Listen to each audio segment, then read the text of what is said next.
I'm glad to have this moment to talk to you. It's been time, but we've spent many days, all of us working together to deal with this pandemic. I hope everyone is continuing to keep safe, and so that we can continue with the fight. I want to thank all Rwandans, the leaders and the health workers, everybody who has registered their support for the effort to deal with this situation. So without much ado, I'm happy to be with you to discuss anything that is on your minds, and I'll also be able to tell you what is on my mind. Thank you very much, sir. We'll go straight away into the questions. If everybody who has a question can raise their hand, and when you take the microphone, if you can please introduce yourself and your media house. Ajay, we'll start with you. Go ahead, Kajie.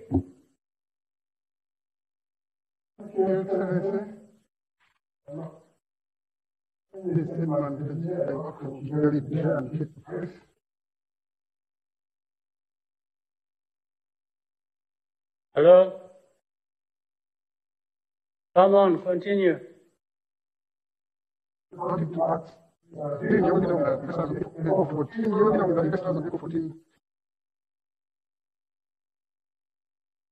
You're not coming through easily. There's something to be worked on, I guess. We are not getting you clearly. Thank you, Excellency. Can you hear me now? Yes, please, go ahead. Yes, sir.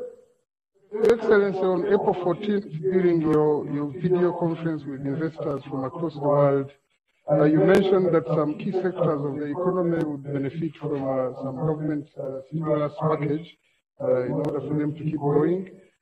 Yesterday, we saw that Rwanda will be cutting the salaries of employees up to 65%. Your Excellency, we want to know how will this work out, and when we expect to see this support come through from businesses. Thank you, Your Excellency.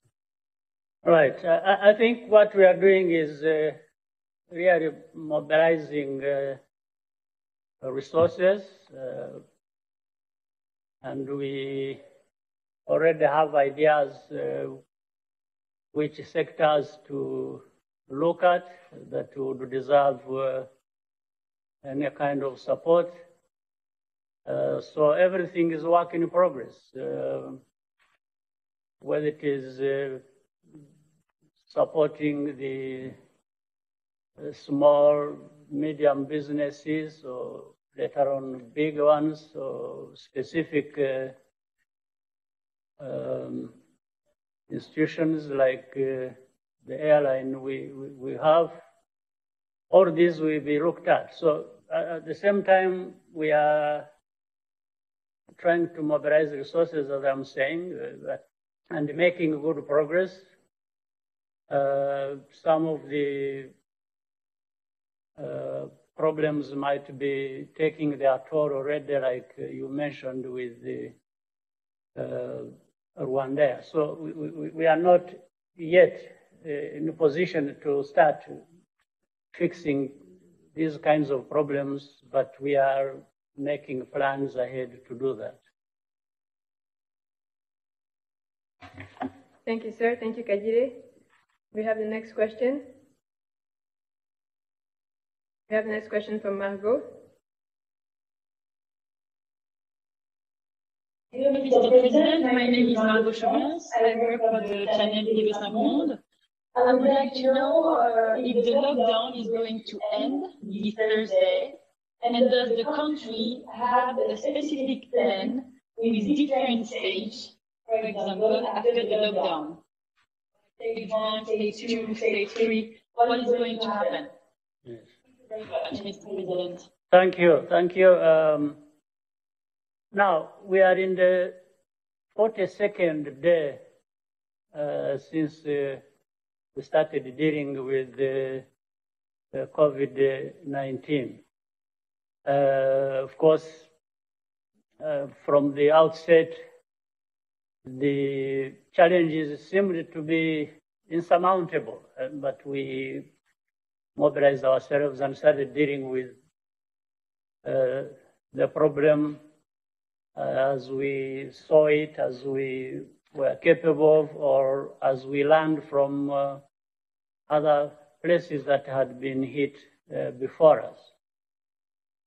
So we did take measures progressively until we came to the lockdown.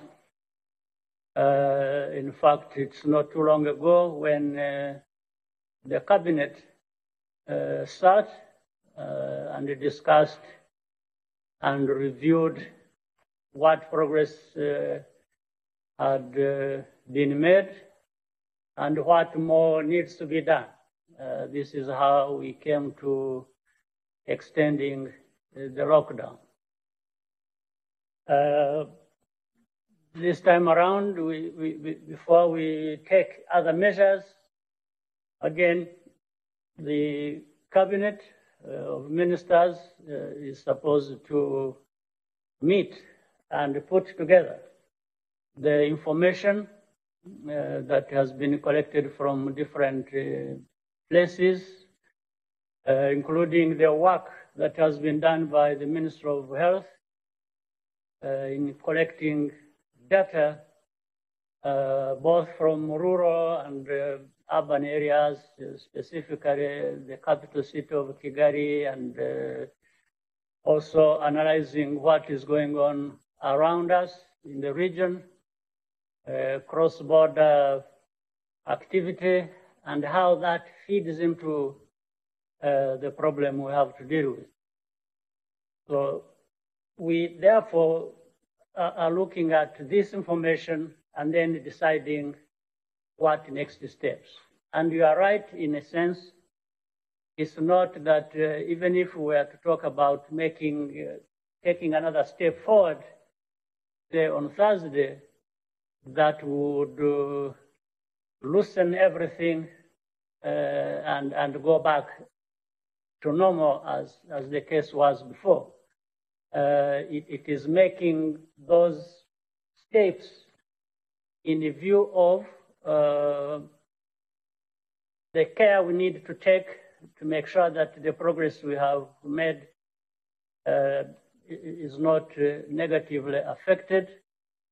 But at the same time, it is sort of loosening a stranglehold, if you will, on the lives of people under lockdown. So it is a sort of balance act to be made. How much do you continue progress and not allow the virus to make a comeback? So in that case, how much risk, or if you will, a calculated risk, do we take to balance normal life versus the problem we have had? So we will keep taking steps as we take care of these two things, understanding the risk we are taking and progress we are making, and also the work towards the normalization of life. So we will be deliberately taking step by step, looking at the data, looking at how people are affected, how they also get involved in dealing with the problem, and so on. So many things come together in this sense. Thank you, sir. Next question. London.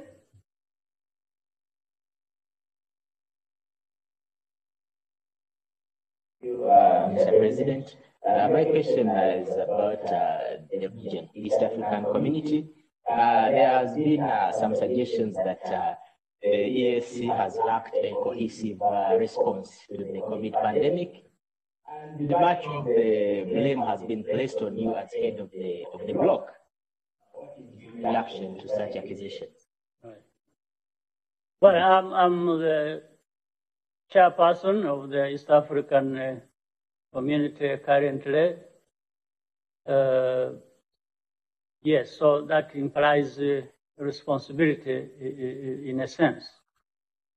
But even being the chair of the East African community, you don't manage partner states' affairs.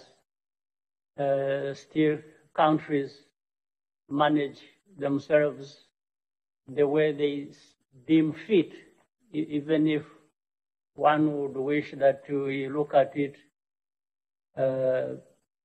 in a sense of collective responsibility, working together so that we deal with this problem that is facing us, all of us. For a couple of days in the past, I mean, for some time now, a number of meetings have taken place. The ministers of health have met virtually and discussed and agreed how to coordinate. There was need for continued meetings, and the effort is ongoing. We attempted to also hold a summit, heads of state to meet and discuss and give direction and in a coordinated way.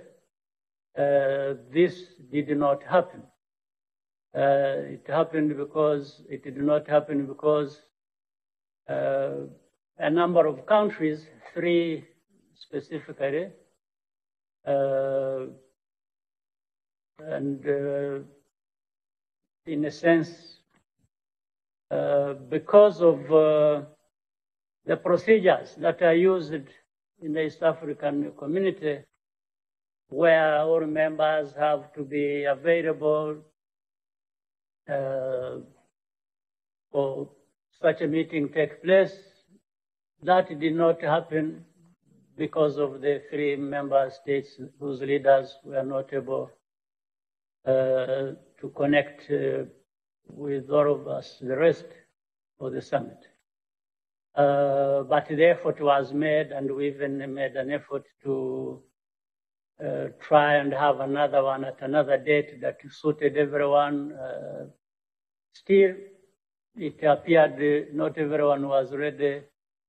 So, in essence, here we were affected more by even the procedures than really the substance. So, in other words, the collective responsibility we have and the problem we have is where procedure takes precedence over substance, because we have really to practically deal with this matter. But so that is the case. So, and there are other things we need, and we still keep trying to make an effort so that we harmonize, we work with each other, especially when it comes to these cross-border activities like trucks. As you have seen in our case, in the case of Rwanda, we have noticing a problem. While we had really taken full control of the situation and reining in the virus, in fact, more people had recovered than those who were being affected, who were already still sick and in isolation, in a quarantine. But all of a sudden, cross-border activities introduced other numbers rapidly. So we are now also trying to deal with that. And there is no better way of dealing with that than through regional cooperation and coordination and understanding each other so that we manage this common problem. So responsibility, yes, I have responsibility because I'm one of those leaders of the partner states. At the same time, I'm also the chairperson of the East African community. But you also understand that even being a chair, you still have certain limits imposed on how much you can do, even if you wanted to do it. Thank you, sir. Next question. I have a question from Nasra. Thank you, Your Excellency. My name is Nasra Bishoba, and I work for the New Times. My question is about the $1 billion contribution you made to the African Union COVID Fund and the Africa CDC. What would you tell Rwanda right now who is thinking about their next rent is coming from, their next meal? What would you tell them about the value of contributing this money to someone who feels that maybe this money should have gone to Rwandans first and then later to the African Union? Thank you. Yeah, you understand. In these situations, it's not either or. You either do this or you do that, and you can't do both. It's not the case. In these situations, you find you've got to do so many things at the same time. So the statement that the money that has been made to AU COVID Solidarity Fund and the other to CDC is a sort of misplacement of the effort. That is not very true, because we know we have Rwandans, of course, to take care of, and to primarily they come first. That is no question about it. But that also means you may record that there are other things being done for Rwandans as well. But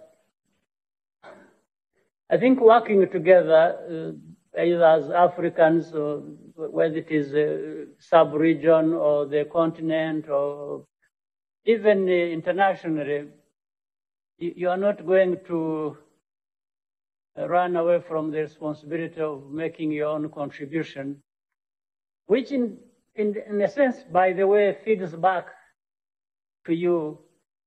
If CDC is doing well, if the African Union is doing well, in the end, it feeds back to us as Rwandans. We benefit from that as well. So to have contributed, like many other countries did, to these two funds, I believe is a noble cause that even more countries need to contribute to. If we have a CDC that is working and is working for us well, that's what we want, that's what we expect, and that's what we benefit from in the end. If we have an African Union working very well in this effort to fight COVID-19, if it is working well, we benefit, and that's what we want. So 1,500,000 in one fund and 500,000 in another US dollars. Well, it may sound a big thing in view of if you put it in the hands of Rwandans, but I think we have also mobilized more funds for Rwandans than the 1 million. In fact, maybe that's where we are even drawing the 1 million from the resources that have been mobilized. And there are more resources going to Rwandans than those who have contributed to the two funds. So I think it depends on how you want to look at it. The way we looked at it is the way we acted. And I think you will agree with me, at the end of the day, there is more benefit from this collective effort than the 1 million we put there. Thank you, sir. The next question, Albert.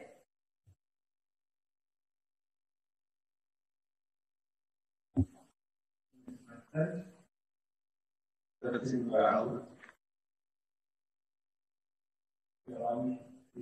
two questions actually.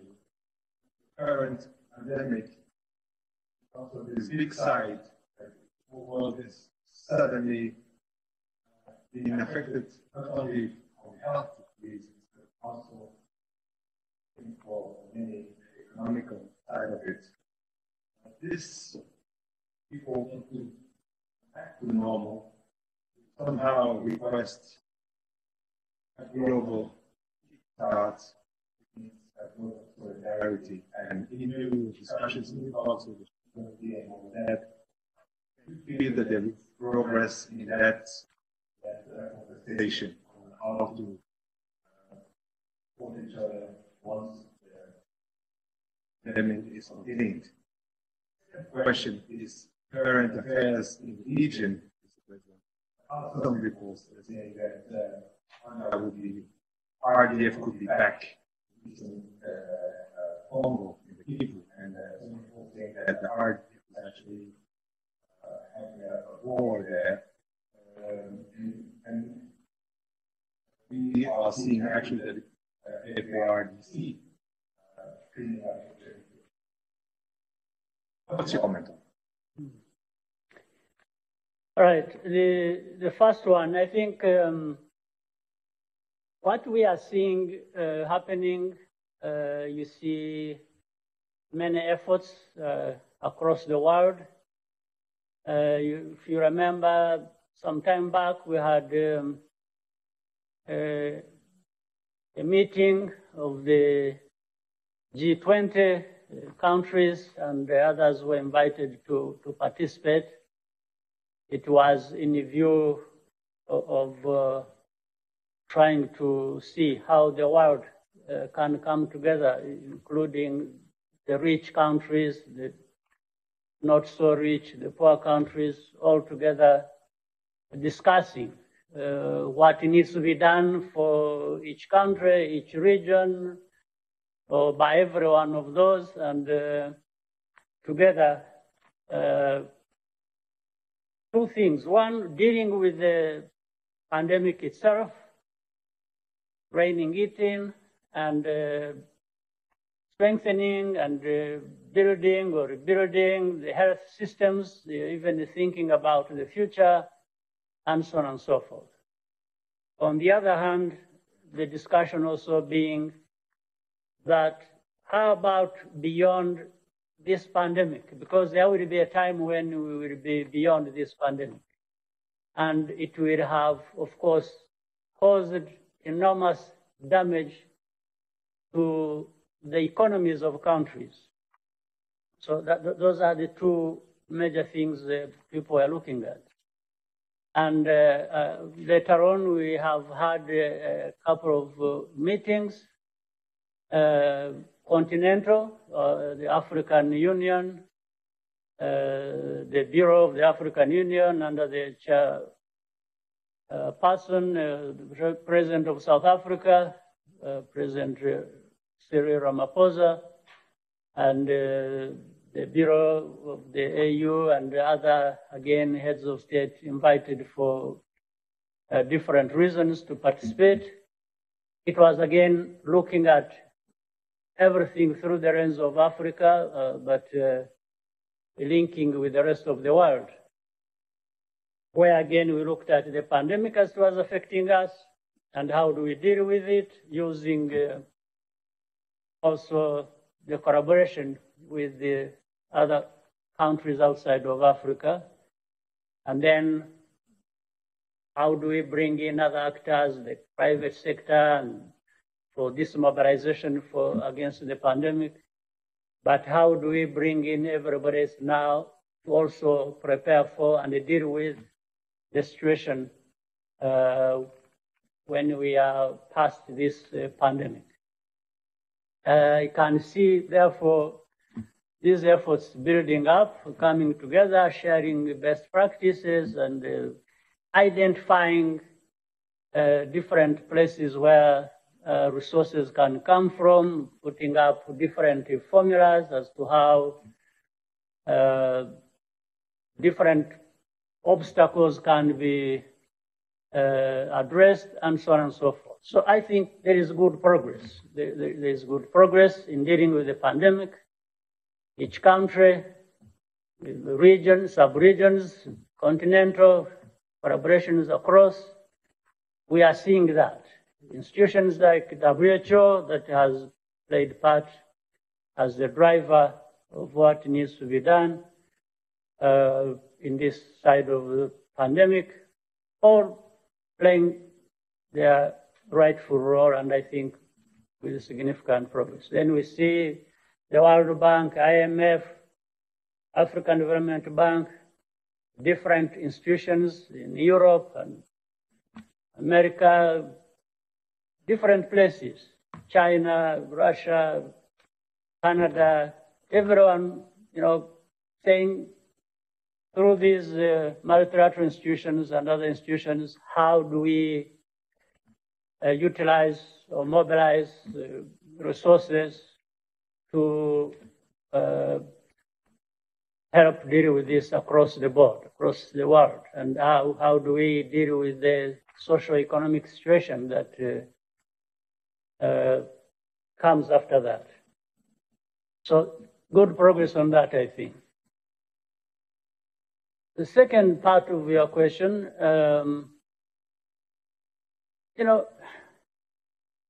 every time this thing happens or comes up, reminds me of the long history we have been with the problem. We are now 26 years into the problem of genocidaires, the different armed groups that have been born, and some of them now have grandfathers and grandfathers, and they have continued to be born every time, everywhere. So, but I have always seen there is one constant. The one constant is the failure to deal with this problem. Even if the discussion for the last 26 years has always been to deal with this problem, what is even worse is that a certain, I would say, certain people, I don't know how to call them, who should be actually responsible for dealing with this situation, end up perpetuating the situation. And all these survive on myths, rumors, all kinds of things you find anywhere, including, surprisingly, the experts. There are experts who have been operating in this region for the last 26 years. They tell the same story, sometimes spread the same rumors, another time spread even the same lies, and that is what we are now used to for the last 26 years without seeing actually an end, a solution to this problem. Now, why am I saying this? I have heard the same stories you are talking about, you have heard. Let me start with the southern part of eastern Congo. That is Uvira, Minembwe, where the Banyamulenge live, and that whole region south of Bukavu. I am surprised that you have some of these experts who don't see what is there that is actually supposed to be seen by anyone who is there. But instead, they see what is not there. What I mean is, how could somebody be talking about Rwandans or RDF, Rwanda Defense Forces, in that part of the region, because they are not there? And this same person or these people don't see the very things happening there. Through our intelligence collection, which we share, by the way, with those who are even supposed to be dealing with the situation, because we give it to them when we have collected it, so that they can actually do what they are supposed to do. Our intelligence collection tells us we have forces from Burundi, government forces operating in that region. We have a number of rebel groups, you can't count them easily, in that situation. They involve Burundi, they involve people from here, those old groups connected with the FDLR that kept breaking up into different pieces, and we have those groups that have gone as far south in those areas of Fizi and have been operating in that region, working together with the different Mai groups, and then the other groups from Burundi on both sides fighting each other. It's a cocktail. It's a mess. So I don't know whether people are confusing genuinely or deliberately the Rwandans that are said to be there and have been there for a long time are these offsprings of FDLR, not RDF. These are two different things. There is not a single soldier of RDF that has gone to that territory. Not a single one. I say it with authority. But some NGOs, some journalists are able to see battalions and all kinds of things. But the government of DRC knows the fact, knows that RDF, not a single soldier of RDF is there. They know those. I don't know what MONUSCO says. I don't know what whoever wants to say. So please, take it from me, there is not a single soldier in that part of the world. Now, you can come to the north. I'll tell you again something that is intriguing, linking to the history of this problem. I mentioned to you that fortunately, we have a government in DRC that has come to agree to work with the region, the countries in the region, their neighbors, to try and resolve this problem that has been there for decades. And the government of DRC, the current government, has been very helpful in working with the countries in the region. According to some people, of course, that's not a good thing. The same people who create those stories, like you have in the South. It's not a good thing that the government of DRC would be working with countries, neighboring countries, to deal with this matter, because for some reason it is a problem they want to preserve, so that maybe it stays for another 25 years. I don't know. And that's why they are putting pressure on them by creating these lies and saying, look, you know, there's another group coming. So first, they don't talk about other countries. They talk about Rwanda all the time. That's okay. I have no problem with that. Because anyway, we are the ones with the bigger problem to deal with. Now, recently, there was a problem in, let me first talk about that collaboration has resulted into, when I told you that we give information to our partners in the region, including the UN and others, the information we get about these activities. We have been giving information as well to the government of DRC, and in fact, they started acting on some of the information we gave them because they were also able to verify and see what was growing in the North Kivu, and they started operating against these groups of FDLR, and they have all kinds of names. I don't want to go into that. When they started operations, and based on this information and collaboration you had with them, now the whole thing turns against them again. It's like actually acting against these groups is a crime in itself.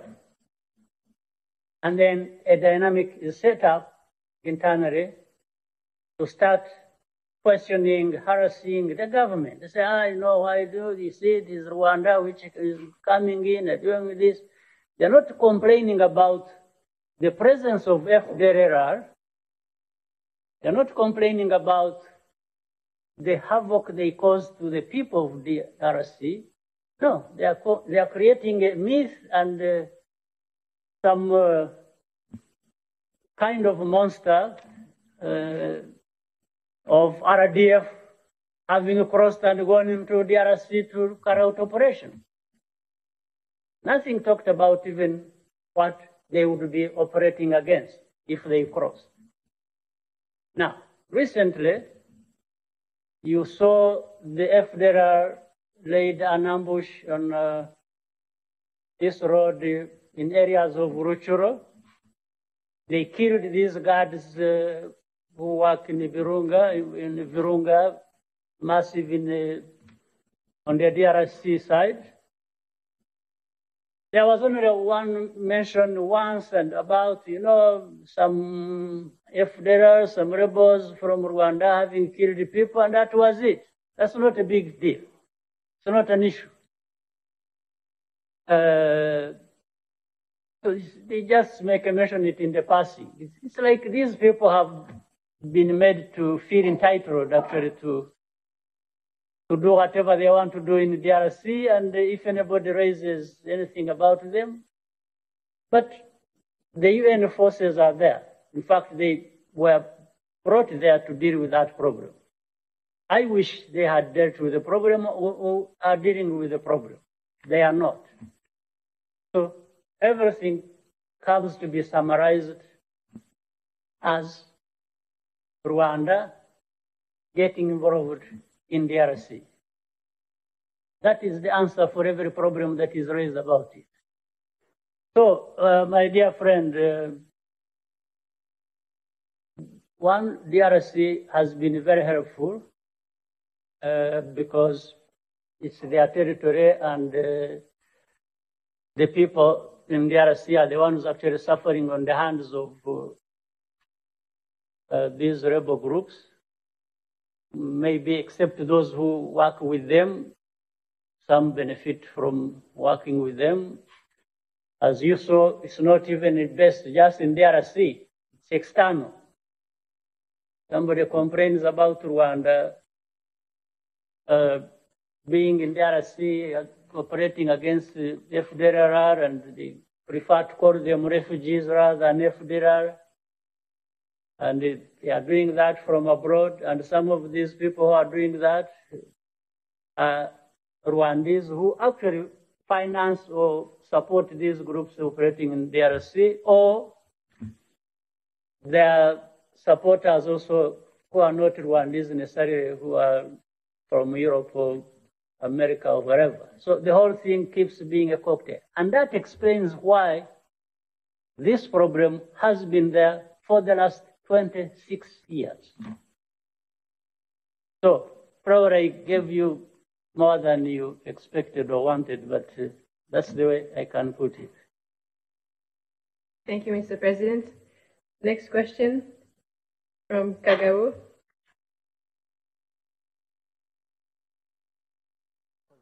Nyakubahwa Perezida wa Repubulika, Jean-Pierre Kagabo, nkorera RBA.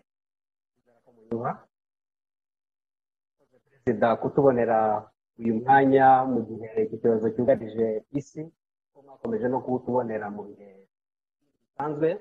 Nyakubahwa Perezida, ingaruka z'iki cyorezo zigaragaje cyane mu gihe manda abaturage bise iy'ubudasa y'umuvuduko ya 2017 2024 isigaje imyaka 4.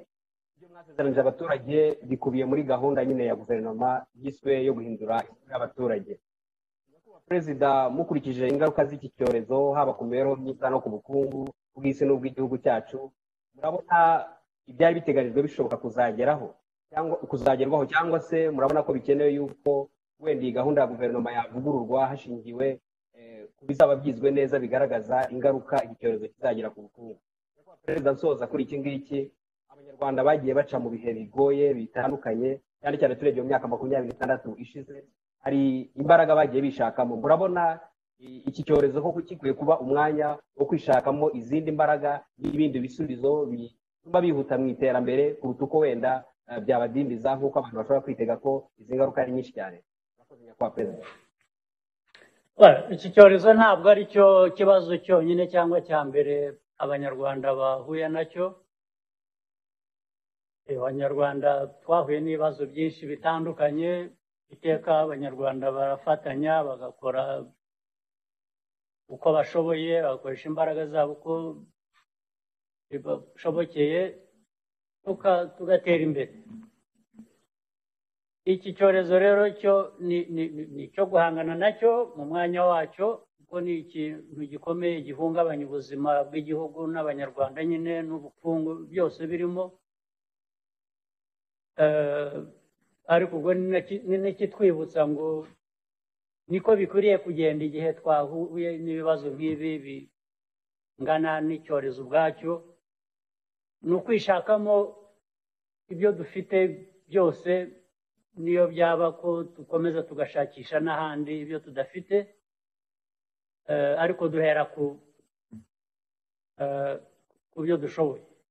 Ngira ngo ni isomo tumaze igihe kinini twiza ahari buri munyarwanda. Ni nayo mpamvu ubona kenshi bitaduhungabanya cyane cyangwa se tubisohokamo nk'abandi wenda uko babikora, ariko kuri twe biradukundira. Hanyuma ngarutse ku cyo wabanje kubaza rero, iki cyorezo cyo gifite ibintu byinshi kizahindura ku ngamba twari dufite, twari twarateguye bizakorwa mu gihugu by'iterambere, imibereho myiza y'abaturage. Hari byinshi bizahindura, ariko ntabwo ari byose, ahubwo ibintu bimwe byahawe imyumvire yindi ku buryo wenda ari byo bikwiriye no gushyira imbere cyangwa bigashingirwaho kugira ngo n'ibindi bikorwe. Ubwo urumva rero hazahinduka byinshi mu mitekerereze, ari mu mibare, ari mu gushaka kwihutisha ibintu, ni nk'ikintu cyiza kigasa n'ikikangura abantu cyangwa gisunika abantu gukora n'ubundi ibyo bakoraga, ariko ku buryo bwihuse cyangwa se bundi bitewe. Ndibwira ko rero niko bigenda n'ubundi, ntabwo usibye n'icyorezo iyo kihaba, niyo twakoze plan tukazishyira mu bikorwa, bigeraho rimwe na rimwe bitewe n'ibyo ugenda uhura nabyo mu mikorere y'ibyo y'igenamigambi wafashe, hari ibyo ubona uti n'ubundi ibi bikwiriye guhinduka. Ntabwo tugenda nk'abahumirije rero, buri ntambwe dutera tugenda tureba niba ijyanye n'igihe, ijyanye n'uko twatekereje, cyangwa se niba hari ibindi twakongeraho bigahinduka. Ndumva nta nkomyi ihari, nta nzitizi dufite yo kuba twatekereza ukundi ibyo twateguye tukabikora ukundi, cyangwa se aho bigomba gukorwa nk'uko byateguye nabwo bigakorwa. Dufite uburenganzira bwose bwo kubikora uko tubona n'icyo biduha. Thank you, Mr. President. Next question from Fiona. Excellency, my name is Naringwa Fiona Muthoni. I'm a journalist with CNBC Africa. Now, I just wanted to ask it in line with the previous question as well as part one of Albert's question. What are some of the recovery plans for the economy that the government is currently working on? Right, as I said, we have to be dealing with the two things at the same time. We are dealing with this pandemic that continues to affect the whole world. So we are channeling resources there to make sure that it does not continue feeding into other things we are doing for a better future. But at the same time, as I said, while we deal with the pandemic, we're also thinking of how we deal with the consequences on the normal lives of people, whether it is at work, the employment, therefore it is productivity, all kinds of things that have been making our economy what it is. Now, we want to see business activity internally resume. We want to see how do we do business with the rest of the world, avoiding the problems that would come along relating to the coronavirus, and so on and so forth. So all that comes into being by looking at a number of things. What the measure we are getting, for example, there is almost going to be, in a sense, some kind of contraction into the economy. Whoever was aiming at maybe, like in our case, we are always looking at our economy growing in excess of 8% next year. For this year, for example, we are going to see it come down. Maybe the estimates we are getting is around 3.5%. Now, that means, therefore, it has been hit already, or even going forward, some of the things won't be done the way we expected them to be done. And that's what we are looking at. So how do we revive businesses? How do we revive our exports? How do we have our tourism thrive again? It's going to be a slow process. So we are taking measures along these lines, how to really inject life back into the system and allow what was happening in the area of construction, the investments we are making in the area of energy, the mining sector, and so on and so forth. So as I said from the beginning, we not only looking at sector by sector and seeing how it has been affected and what it needs to restart the activity there, we are also looking at the resources required. How do we mobilize resources to now inject back into the system as required as well? So it's a comprehensive plan, if you will, looking at every aspect and prioritizing, of course, always. Priority here being the people of Rwanda. How do they get back their life, their economic, their social life, and be that driver they have always been. Thank you, sir. Do we have any other questions? Take a question from Mahoro.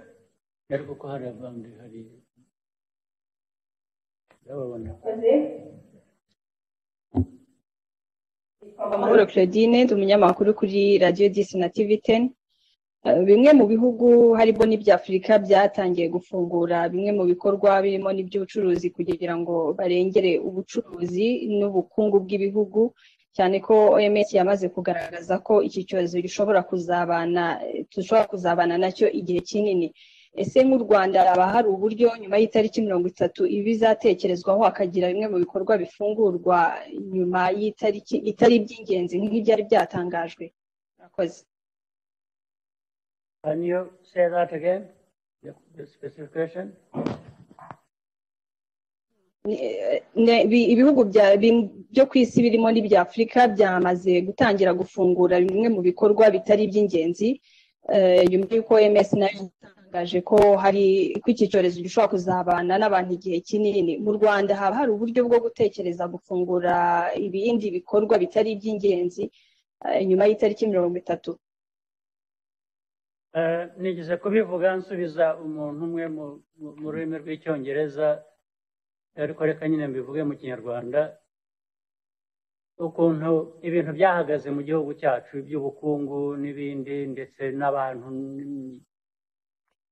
n'imigenderanire yabo, byagiye bikorwa bikurikije byagombaga kwitabwaho kugira ngo dushobore kurwanya iki cyorezo. Mu minsi yashize twagize inama ya guverinoma isuzuma uko ibintu byagenda, ndetse bivamo ko dukomeza inzira yo kuba dufunzeho kubera ko twarebaga ibintu byifashe. Ariko nyuma yaho hashyizweho uburyo abantu bakomeza kwiga, noneho no kujya no mu giturage n'ahandi hirya hose kureba uko iki cyorezo niba cyaragiye kigera ahandi gikwira. Hanyuma tuza gusanga bishaka ko twakongera, n'ubu ariko vuba aha turaza kongera dusuzume tuvuge ngo ariko duhereye ku ubushakashatsi buriho, amakuru dufite uko icyorezo kimereye n'aba bantu ari mu giturage, ari mu mijyi, byifashe bite, twarekura iki kugira ngo ubuzima butangire bwongere buse n'ubugana uko busanzwe. Ibyo twaba turetseho ni ibihe bishobora gutera ikibazo. Ibyo nabyo nanone dufite indi nama muri iki cyumweru ya guverinoma izabisuzuma, bihereye kuri iyo mibare, bihereye kuri ubwo bushakashatsi, duhitemo ibifungurwa n'ibikomeza n'uburyo bifungurwa mu buryo bw'intambwe twagenda dutera, turekura buhoro kugira ngo ubuzima bugane. Byose turagumya tubirebera mu buryo tutasubira inyuma ngo icyorezo cyongere gutera ibibazo byinshi. Thank you, sir. Next question from Seoul.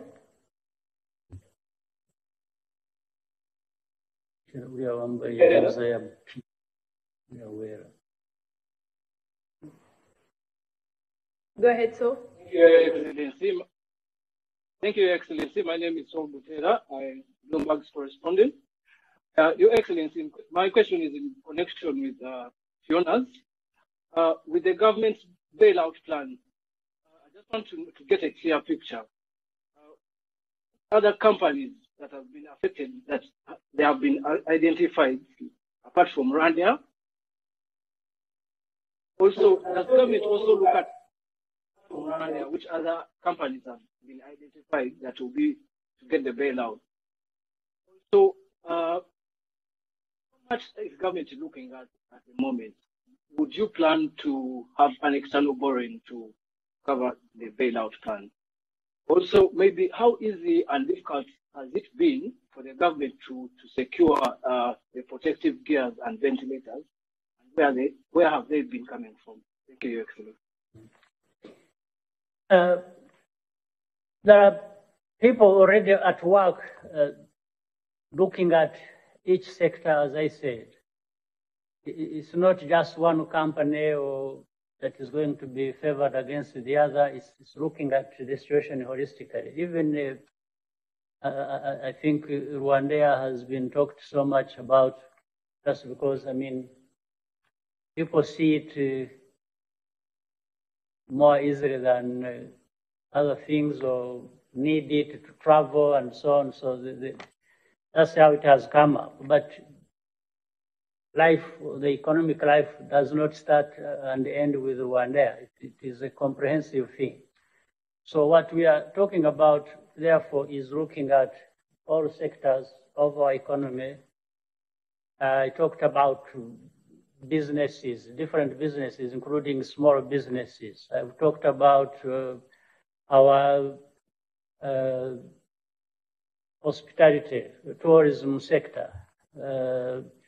There are different sectors that have been talked about. So all are being looked at in detail. So that's why I'm not comfortable just spelling out a few things here, and then the others that are left out may think they are not being considered, but that's not the case. So we are looking at the comprehensive thing, a comprehensive picture in this regard. So we will definitely be coming up and we will get to know the details of that. Now, on the side of mobilization of resources, as I said, we are mobilizing resources in so many ways, and that will include whether it means going anywhere, whether it is borrowing or it is sometimes begging. And so it is a mixture of many things. You beg, you borrow, but I think we are seeing that both efforts are being productive. Where we have asked for assistance, people have given assistance. And where we go to borrow or where we shall go to borrow if we decide that, I think the market has been favorable to us because of how we've been performing in our economy. They may be able to lend us. So but all this will come after, when we have analyzed correctly what we need to borrow for or what we need to ask for money from where and for what. So that's how it is. Thank you, Mr. President. Next question from Lo.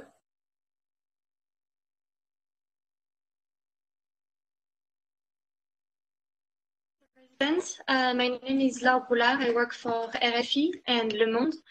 I have a question about the death of the singer Kizito Mihigo, because different NGOs have questioned the fact that he might have committed suicide, and some representatives of the international community have asked for an independent investigation. So I was wondering what maybe you could answer to their concerns. Thank you very much. Well, I don't think, well, it depends on what is going to satisfy you, because I'm also informed there have been explanations given not by one person, by many, and on several occasions. So if you are still asking me to explain that, it means you are not satisfied. Or those NGOs you are talking about, or whoever is not satisfied, I'm sorry, that means they will never be satisfied. So I don't think I can satisfy you either. So please you have to make your mind whether you are satisfied by those who explained it so many times before, or unless you are telling me you'll only be satisfied if I explain it. But if I explained it the same way you have already heard, I'm sure that may add up to not being satisfied again. So can we put that question to rest?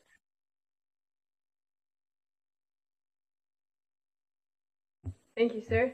Next question from Gilbert.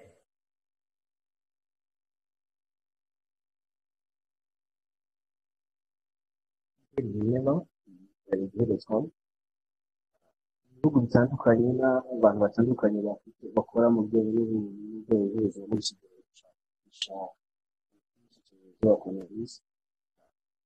Bibazaga niba ku ruhande rw'abanyarwanda hari icyo baba bari gukora by'umwihariko mu gushaka umuti, hanyuma mukaba mwagira n'icyo mutubwira kuri Madagascar iherutse kuvuga ko yabonye umuti w'iki cyorezo. Mwabyumvise gute? Mwabivugaho iki? Murakoze vuba. Abanyarwanda icya mbere barakora ibishoboka bakoresheje ibiriho cyangwa ibyagezweho byumvikana ku isi hose, uko sayansi tubwira, bikurikije n'inzego zibishinzwe nka World Health Organization. Icyo navuga ko ari jye, ari abandi mu buyobozi bw'iki gihugu, ari muri rusange, twemera amabwiriza ya sayansi y'ubumenyi kurusha indagu cyangwa ubupfumu cyangwa ibyo abantu bavuga gusa kubera ko ariko babishatse. Ibyo turabyirinda. Tugendera ku bimaze kugaragara rero ikijyanye na COVID-19 ni virusi, haracyari ibintu bitaramenyekana neza n'ababizobereyemo ndetse bafite ubumenyi buhanitse ari mu by'ubuvuzi, ari mu ubumenyi bujyanye na za virusi zitandukanye, ari byinshi. Hari ibyo bashakashaka, hari ibyo bataramenya, hari ibyo bimaze kumenyekana nko mu buryo bwo kuyirinda ndetse no kuyirwanya, bifite aho biganisha. Aho niho twibanze cyane, ariko n'ibyo bikiri aho, mu Rwanda narwo hari byinshi bigerageza gukora. Niba warabonye, nabonye hari abantu bagenda bakora ibintu bifasha mu bintu by'ubuvuzi. Urabona, nabonye bakora za ventilators, hari abandi nabonye bakora, wenda ejo bazaba abanyarwanda bakoze ibishobora kuyipima, ndetse n'abandi babizobereyemo by'ubushakashatsi barashakisha nabo nk'abandi cyangwa bakoranye na bagenzi babo gushaka kumenya imiterere y'iyi virusi n'umuti wayivura cyangwa se urukingo. Ibi byose ni ibintu abantu bafatanya ku isi hose, ariko n'u Rwanda ntabwo rwasigaye inyuma, ruragerageza. Ariko uyu munsi ntacyo mfite nakubwira ngo bageze kuri ibi, ku by'ubuvuzi, ku byo kuyirinda mu buryo bw'urukingo cyangwa iki. Ibyo ntabwo abanyarwanda barageraho, ntabwo nabikubwira, ntabyo nzi. Ibya Madagascar rero nabyo mbibona nk'uko wabibonye, wahitamo kubyemera mu burenganzira bwawe, cyangwa se ukabigiraho ikibazo ukavuga uti reka dutegereze turebe aho byakoze n'icyavuyemo. Nanjye narabibonye ariko narabyumvise. Ariko njye nakubwiye ko cyane cyane tugerageza gukurikiza no kumvira sayansi isobanutse nk'uko tuyizi. Ubwo ariko n'ibyo bindi tuzajya tubyumva turebe ikibirimo icyo ari cyo. Thank you, sir. Next question from Clément. Thank you, Mr. President. My name is Clément Uwiringiyimana. I work with Reuters. My question is about what you essentially said, that Africa as the whole continent needs $100 billion to help deal with the COVID-19 effects. How much exactly does Rwanda need? And how much will you raise it? And the second question is about if whether Rwanda is negotiating with its creditors to postpone the payment. Thank you. Yes. Yes, the experts have told us that we need around that 100 billion. They even say possibly more. These are experts saying who have gone into details, specifically to deal with this pandemic, to get out of it. We need more to rebuild later on. For Rwanda, I think if you gave us $1 billion of that, we would be happy to try and get started on something decent. So there is no problem with that. And yes, we have been in touch with the lenders.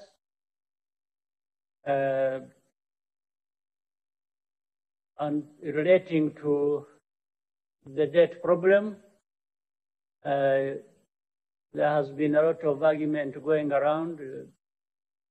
People asking, and Africans, we are all asking generally, instead of paying money that is due for the money we borrowed some time back, if they could put a standstill on the debt for at least 2 years, that money would be retained and reinvested in our systems, therefore to fill those gaps that exist.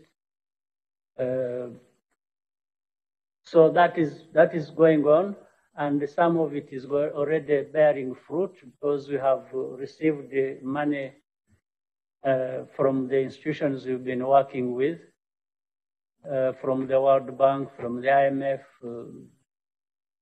and from we are going to get money from the African Development Bank as well, under different forms and structures, but all to make it easier for us to be able to access funds to fight against the pandemic and also to move forward into after the pandemic. Thank you, Mr. President. Next question from Brenda. Thank you so much, Mr. President. My name is Bana Namata. I work for the East African.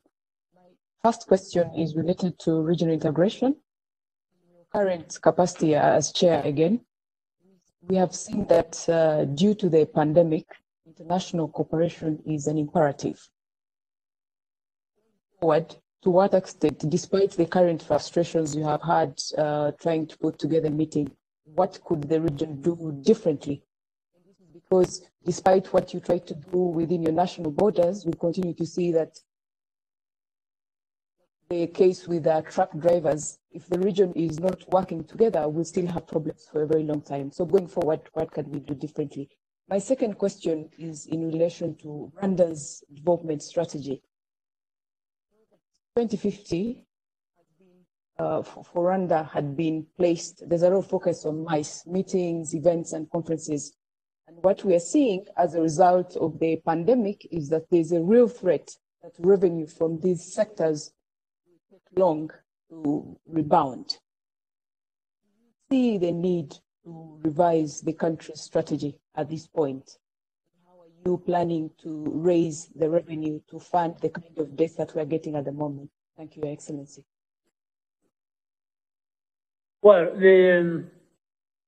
for the East African community, and in that sense, regional integration, that remains important, no matter what. So we may fail to do this or to achieve this, but it remains important that we keep cooperating more closely, even than ever before. There's no question about it. So we will find ways of overcoming our failures and our weaknesses. That remains the most important thing.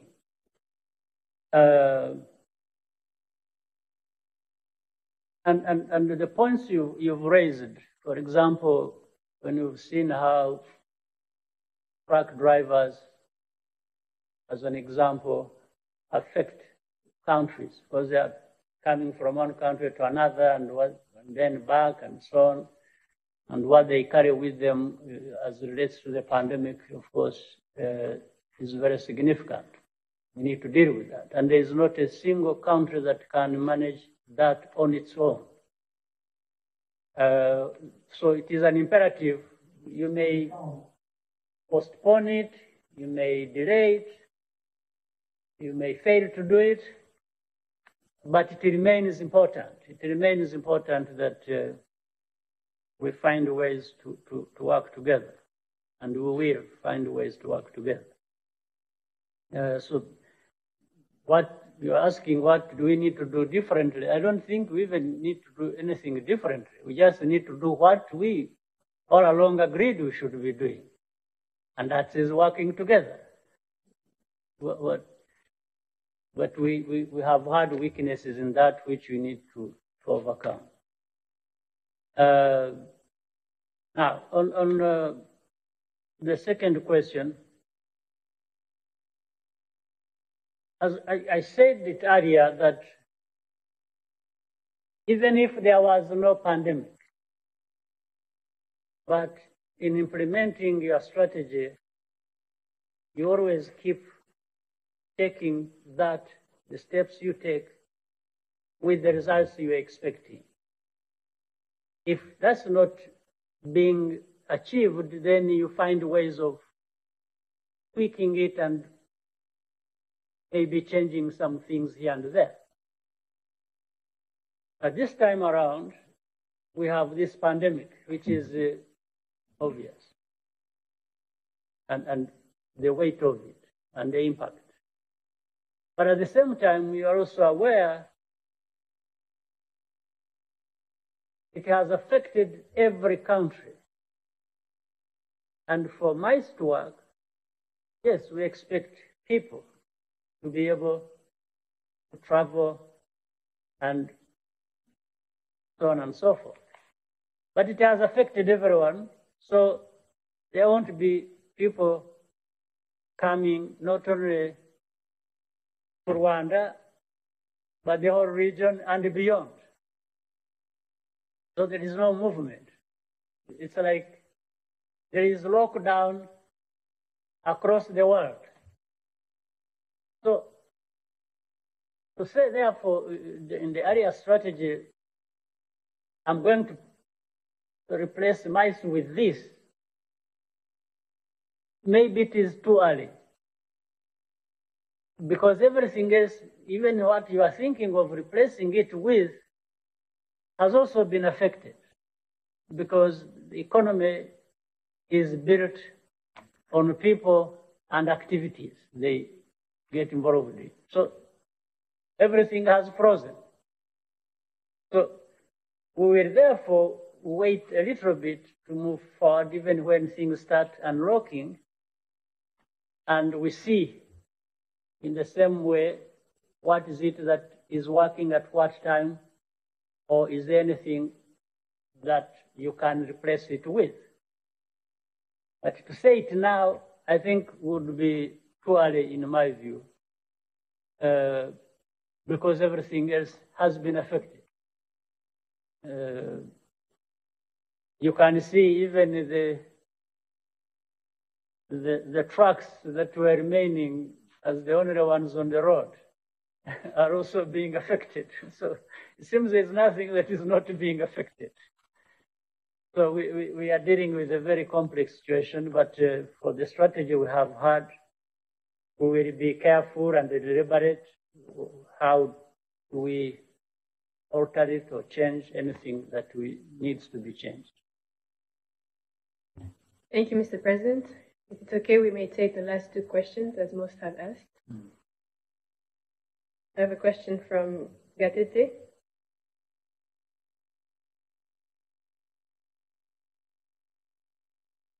Much for the opportunity. 1973, Arab oil-producing countries declared an embargo on oil. Within 1 year, in 1974, when they reopened it, the price of oil had increased by 400%. Arab countries became excessively rich, and they were able to raise capital. They declared an embargo. I didn't get it. Embargo on the production and export of oil. Allowed the oil crisis of 1973. This is just to illustrate the. 1 year later, when they resumed production and export, they had increased the price of oil by 400%. This in the spirit of how, what shall it take for Africa to negotiate the price of commodity, which we have massive reserves, over 70% of, excluding oil, of the world commodities in Africa. Resources that are going to be needed in post-COVID industrialization, because that's where we're going. Because if we demand for more aid, money that countries are likely to print out of thin air, no guarantee to back that. China is going to devaluate its currency as usual and float them, and to enable us to import their finished products. That we are not going to be able to industrialize, which is what is needed at this point. I think I get your point, much as it was getting distorted a bit. But what is wrong? I'm not. It's not on the screen. Yes.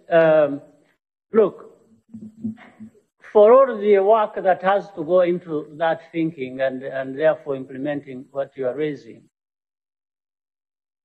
I guess that is more for the future rather than for now.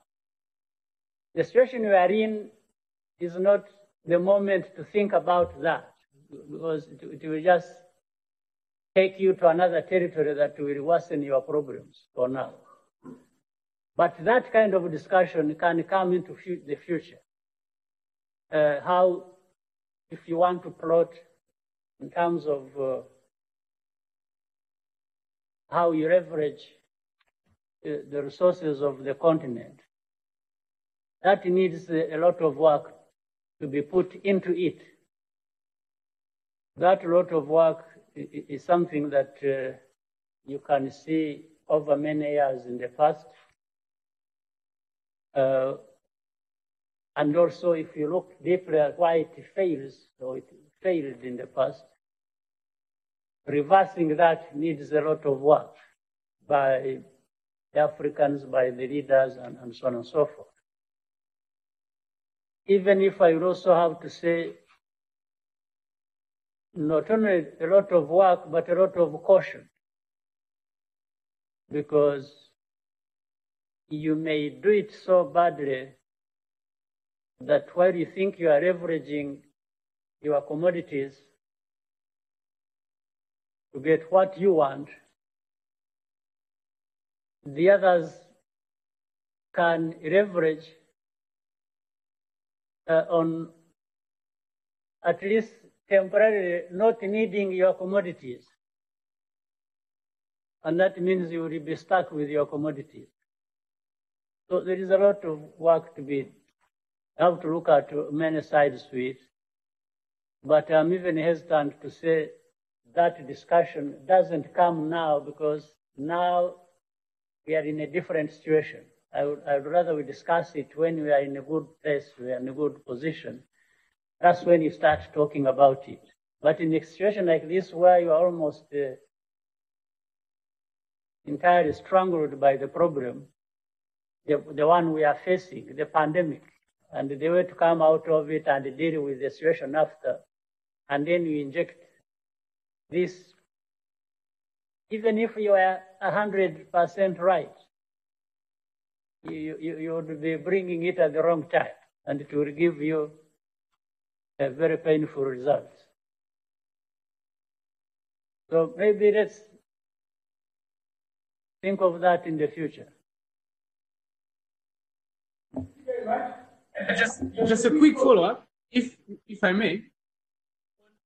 The controversy we've seen with Dr. Tedros, the World Bank, okay. Tedros and the World Health Organization. There's something in the communication. There's either here or your microphone is getting. Again, some countries in the world have been trying to scapegoat the problem of their way they have been dealing with the pandemic to the World Health Organization and Dr. Tedros. Africa has come out strongly to support this. I'd like to get your take on where things are at the moment in regard to how the World Health Organization is being supported or undermined in response to the pandemic internationally. Given the magnitude of the problem we are facing of the pandemic across the world, I am of the strong view that this is not the right time to create or bring up these kinds of problems. I think they will take, if we do that, it will take all the effort we should be putting to deal with the pandemic and divert it to something else, and therefore we will lose the battle. So my view is, even from what I have seen from the beginning up to this moment, I'm not aware of anybody or country that would stand there and say, for me, I've been doing things perfectly well. The rest are wrong. I don't know of anyone or any country that can claim that. I think all of us have demonstrated some kind of weakness or another, even given what everybody says in this world.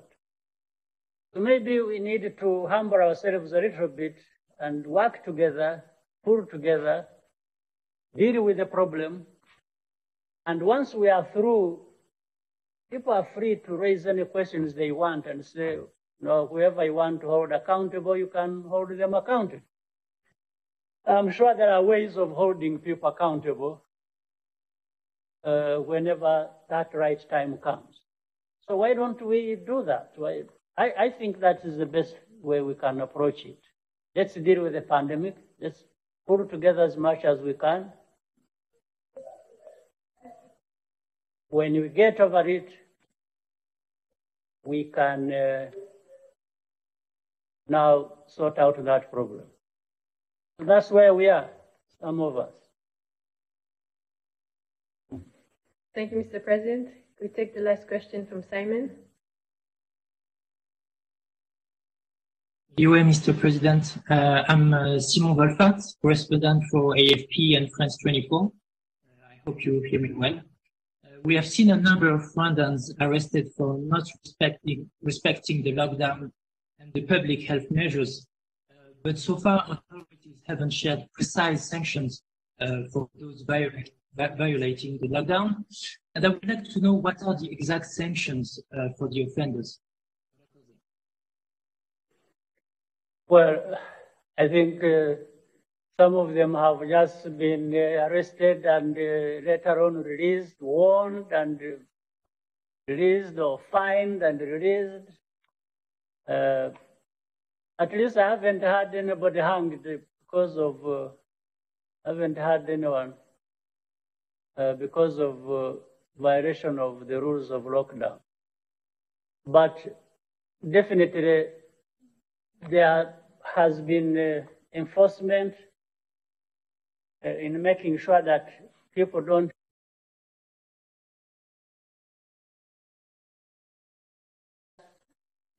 so far in terms of breaking the rules of lockdown. Some of them, I'm told, have been locked up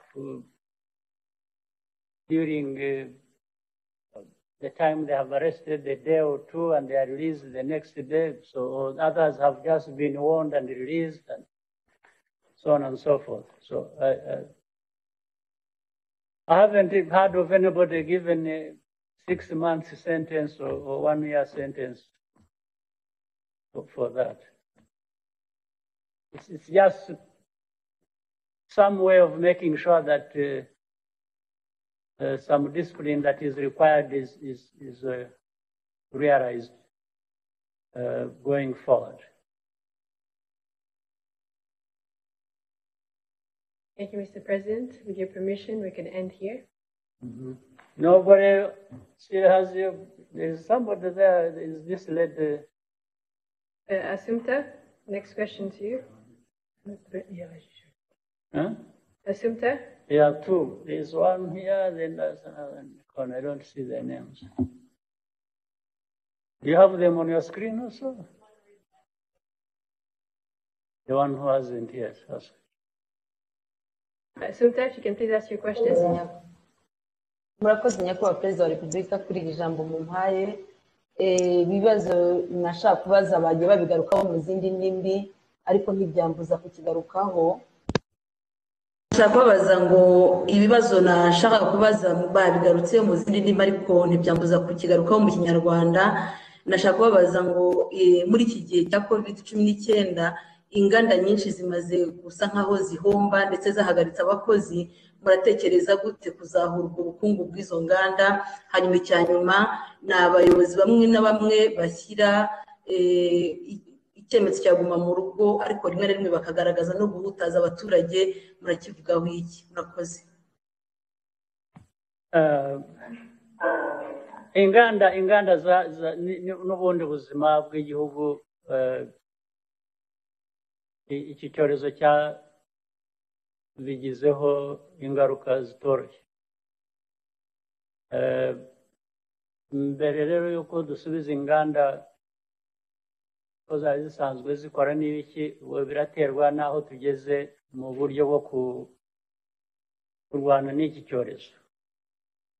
Iby'uko rero zahungabanye byo birumvikana, n'inganda n'imiryango y'abantu aho batuye n'aho baba bose babaye ibintu byarahungabanye. Niyo mpamvu tugenda dushakisha rero uburyo ibyagenda birekurwa kugira ngo byemerwe bikorwe bijyanye n'aho tugeze mu kurwanya icyorezo ni ibihe. N'ejo bundi nabwiraga abantu ko tuzagira inama ya leta ireba ikusanya y'amakuru hirya no hino bijyanye n'imibare n'aho icyorezo kigeze n'ukuntu abanduye, abanduza, bashakaga barabonetse n'ibintu birebire. Hanyuma muri ibyo tuzareba niba dufata indi ntambwe. Birashoboka ko tuzatera indi ntambwe hakagira bimwe bitangira kwemererwa gukora nk'izo nganda, wenda n'umubare ukaba muto cyangwa bigakomeza ariko bikurikiza ya mabwiriza agomba gukurikizwa y'abantu kwirinda no kugira ngo barinde n'abandi bitewe n'ibyo bambara cyangwa ibikoresho cyangwa ni umwanya bahana hagati yabo igihe bari ku kazi. Ibyo byose turizera ko nibiramuka byagiye hanze abantu bazumva ko bakwiye kubikurikiza kugira ngo nyine buhoro buhoro ubuzima bugende busubira mu buryo nibwira ko ariko byagenda. Ibindi rero bijyanye iteka mu bintu nk'ibi, mu mikorere y'akazi, mu gushyira ibintu ku murongo kugira ngo bikurikize n'amategeko. Abantu bo ni abantu benshi bakora amakosa, ari aba amategeko akoraho cyangwa ari aba yashaka kuyakurikiza, bombi bakora amakosa kenshi.